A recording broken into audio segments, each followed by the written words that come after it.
Morning everybody, this is Matt from alphamatfitness.com coming at you with another video on lean bulking. So I got a question from a subscriber about his claim was that he doesn't have an issue with losing fat, he has an issue with putting on muscle without putting on fat. He's afraid of adding fat while putting on muscle at the same time. Now, here's the thing. Whenever you're adding any sort of tissue to your body, whether it be fat or muscle, technically you're in a state of, you're basically in an anabolic state. Whenever you're breaking tissue down, such as muscle or fat, you're in a catabolic state. So when it comes to getting muscle, there's essentially a few different concepts at play, and I want to basically put that on the board here. So in order to build muscle is metabolically active tissue. So meaning it has a mechanical function actually as well, right? So it's not just a storage mechanism for energy, just like fat is. It's actually metabolically active mechanical tissue, which helps in movement, as well as storing protein throughout the body, right? But its primary function is basically motor function. So if you basically want to look at how to put muscle on, there's essentially two things at play, and I'm going to go into the basically details of what you need to do that, and set real expectations with that as well.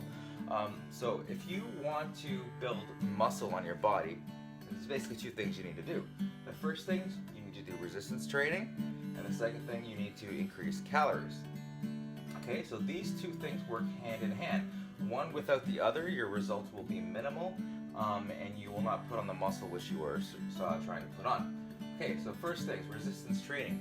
In order for your body to build muscle, it does it through adaptations, muscular intracellular adaptations in the muscle tissue itself. So when you are actually working out through resistance training, so I'm talking about weights, body weight exercises, anything which involves activation of the muscle tissue in a basically an anaerobic type of exercise, like a bench press, push, pull, squats, anything in the gym. Generally speaking, weight training. You're basically training your muscles in the sense that you're replacing a certain amount of tension on the muscle itself. If you think of the muscle is essentially a large sort of tissue like this, which attaches two ends to tendons, which attaches to a bone in a joint. So basically this muscle can actually expand and contract kind of like a balloon. Through contraction, the muscle actually shortens in length, and through elongation it actually gets longer. So if you look at a bicep, the bicep will elongate to open the joint, and it'll contract to close the joint. So by placing progressive overload, by placing a certain amount of resistance on that muscle or a certain amount of tension, you're actually placing a strain on the muscle tissue. Now if you go down, if you look at it in the microscope, for example, the muscles actually consist of multiple fibers, right? The fibers will actually tear, called micro tears, on a very small level. As those muscles actually tear, what happens is your body will actually actively repair those muscles. Not only will the body bring those muscles back to the level of strength that they were at before the damage occurred, and this damage is good, it'll actually build it and make it stronger. And through multiple cycles of this, your body will actually build a stronger and usually a larger muscle as well. If you take a look at my graph here, basically, so there's two concepts of resistance training. There's lifting heavy and focusing on progressive overload. So progressive overload means over time your muscles will adapt and you will get stronger. In order to continually place a strain on your muscle tissues and to have your body react in a way that muscles get stronger and grow larger, you have to place more and more loads on the muscle, whether that be through increased resistance itself through weight, or actually increase the volume, or hitting the muscle from different angles. Basically, you're going to exercise the muscle in a way that it's not used to, in order to force your body to adapt. Lifting heavy is usually what I say is good if you want to build muscle tissue. Focusing on progressive overload, and working on volume, like not necessarily high volume, but working your way up in volume. So at least 3 to 4 sets in the larger compound lifts, 8 to 10 reps or more on those sets. Now, the second part of the equation is actually calories. So yeah, it's great that we can break down the muscle tissue using progressive overload and heavy training, through resistance training. But the second part of the equation is you need to fuel your body with the proper energy in order to rebuild those muscles, because if you're going to constantly tear down your muscles, in order to be in an anabolic state, your body requires the nutrients to rebuild the muscle.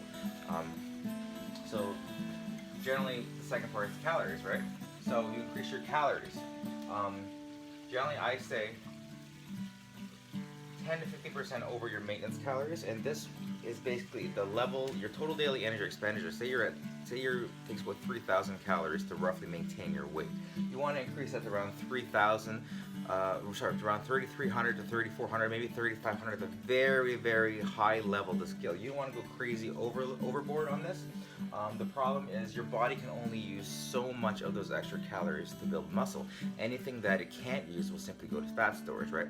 So a lot of times guys will go on these dirty bulks, as they say, and they will eat whatever they have in sight: donuts, cookies, ice cream, fast food, fried chicken, whatever they may be. They're just trying to get the calories in, and they're eating way too much. And the problem with that is your body's going to store all that extra as fat.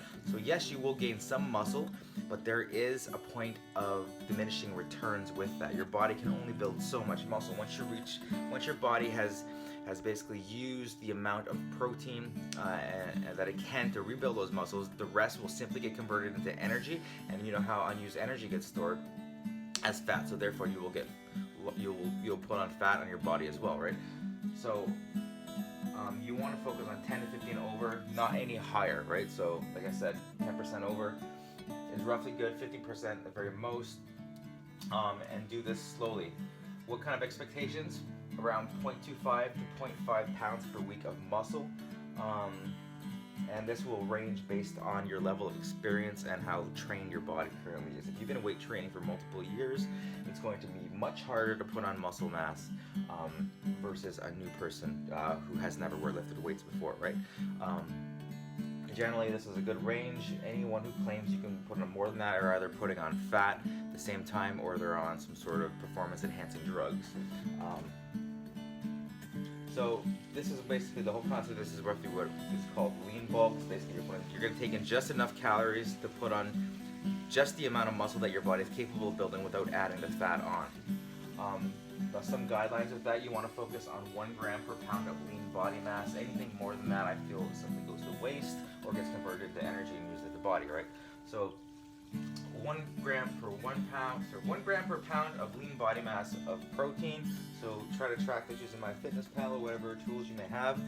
Tracking this will help ensure that you're getting the amount of protein. Once you hit the amount of protein, you want to get your healthy fats in, 50 to 60 grams. I don't think you should go much higher, so focus on low-fat foods. Get monounsaturated fats, avocado, things like that, but don't go too high in the fat. And the rest fill in with carbohydrates. You don't want to cut yourself on carbohydrates as well, because if you go too low in the carbohydrates, you won't have the fuel to give you your exercise intensity in the gym, right? So basically, carbohydrates are fuel, converted into glucose, which is basically energy, and converted into glycogen, which is stored in your muscles, in your liver, which is used through physical exertion, right? So the whole point of glycogen use is an anaerobic type of fuel, so it can actually be burnt by your muscles without the presence of oxygen.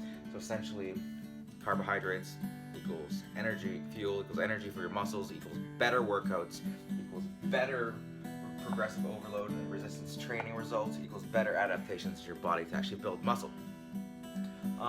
That's all there is to it. So guys, resistance training, calories, don't go too much in your calories, and go slow, right? 0.25 to 0.5 a week. Track yourself every week to see how you're doing, and don't expect any more than that. So I mean, it depends on your genetics, your age, your how well trained you are or not, how much experience you've had in the gym. But generally, that is roughly the guidelines available. If you have any questions below, post them in the comments below. Like and subscribe. AlphaMatFitness.com. I hope this video helped. If it did, I'd appreciate a subscription from you, and a like on the video would be greatly appreciated. Anyways, talk to you guys later. Bye.